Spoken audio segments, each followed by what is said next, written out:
Jazz shocking the world with the best record in the NBA is in large part due to the breakout season from the 28-year-old off their bench Jordan Clarkson, who's been the team's second leading scorer.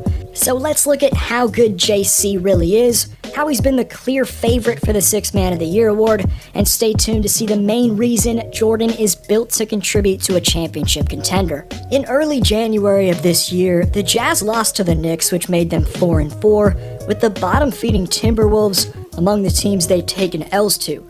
But in their next game with a win over the Milwaukee Bucks, the Jazz caught fire and began an ongoing streak of winning 20 of 21 games. You know All-Stars the Spider Donovan Mitchell and the Stifle Tower Rudy Gobert as the two backbones to Utah's success, which they undoubtedly are.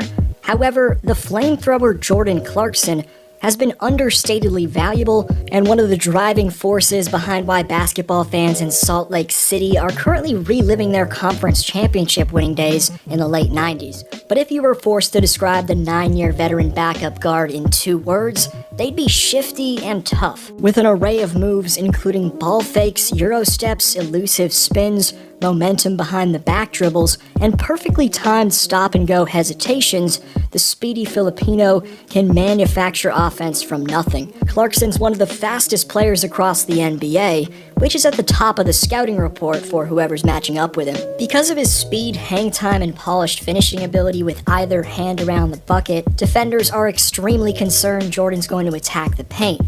In turn, that gives him all the space he needs to knock down jumpers from deep range at a very high rate.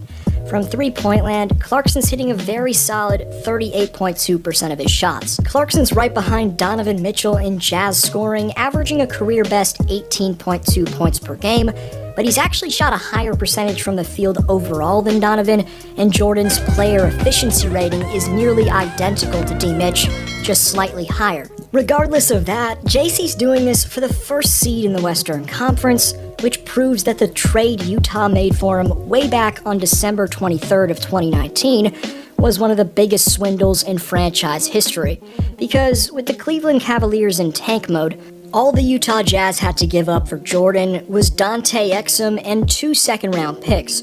Little did they know that the former second-rounder would turn into a Sixth Man of the Year frontrunner who has everything to do with their team's new status as a legitimate title contender. This past offseason, the Jazz signed Clarkson to a 4-year, $51.5 million deal, and he's more than living up to that contract. Recently, JC became the first player to score 40 points off the bench in under 30 minutes since it was done in 1991. In just 29 minutes in this game against the Sixers, he made 13 of his 20 field goals and a red-hot 8 of 13 three-pointers. Overall on the season, given his 18-plus point per game averages on 45% shooting from the field, which is contributing to the team with the league's best record, the question now becomes if Jay Clark will be an All-Star. He certainly deserves it, and having 3 or more All-Stars on one team isn't out of the ordinary in the NBA, as we've seen league-leading teams with multiple All-Star selections in recent NBA history. During the 2017 All-Star Game, the Golden State Warriors, who had the best record in the league that season, had 4 All-Star selections in Steph, KD, Thompson, and Draymond. In the 2015 All-Star Game, the Atlanta Hawks, the top team in the Eastern Conference, also had 4 All-Star selections in Jeff Teague, Al Horford, Paul Millsap, and Kyle Korver. I'll get to my prediction for whether he'll make his first All-Star appearance and the reason why he's the perfect fit for the Jazz. But before that, what Jazz coach Quinn Snyder recently said just goes to show that Clarkson is an excellent leader by example. After his 40-point game, Snyder said, quote, "I think the mix that he has in his aggressiveness both from the three-point line and at the rim, we really talked a lot about his ability to shoot threes as opposed to settling for the mid-range when he's so good at the rim, and one of the things he's doing is when he does get into the paint, he's such a good finisher, but he's also got his eyes out and we want his eyes on the rim. But he's also been unbelievably unselfish. I believe in him and his teammates believe in him. He's confident to begin with, but I think that takes him to a really good place mentally.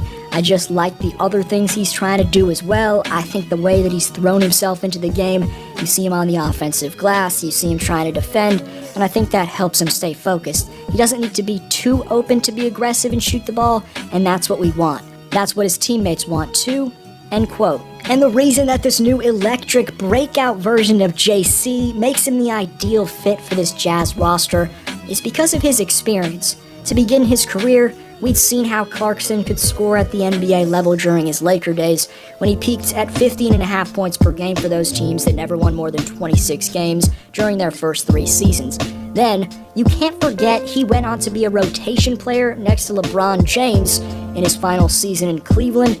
Given the other Jazz main shot creator, D. Mitch, is much younger than Clarkson, has a lot less experience, Clarkson's not going to be afraid to take the big shots in the playoffs. He has a ton of experience, and more importantly, he has a ton of experience playing in the biggest moments. So that should really help the mantra of this Jazz team. But when you look at the rest of the worthy candidates for the 6th Man of the Year award, no one seems to be better than Jordan Clarkson thus far. Making decent cases for the award are Eric Gordon, Terrence Ross, Chris Boucher, Shake Milton, Montrezl Harrell, and Lou Williams, but they're simply far behind Clarkson in the race for 6th Man right now. In terms of whether or not Clarkson will be an all-star, competing with Curry, Doncic, Lillard, not to mention his teammate D. Mitch, will likely be an impossibility. The 9-year pro out of Missouri will likely have to wait until another year to make his all-star debut, but he's still only 28. His time will come. That doesn't mean he can't lead Utah to a championship this year, though, or at least help lead Utah to a championship. But those are just my takes. Let me know yours down below, and subscribe to stay tuned for videos like this, as well as top 10s. I post at least twice a week, so stay notified, and let's be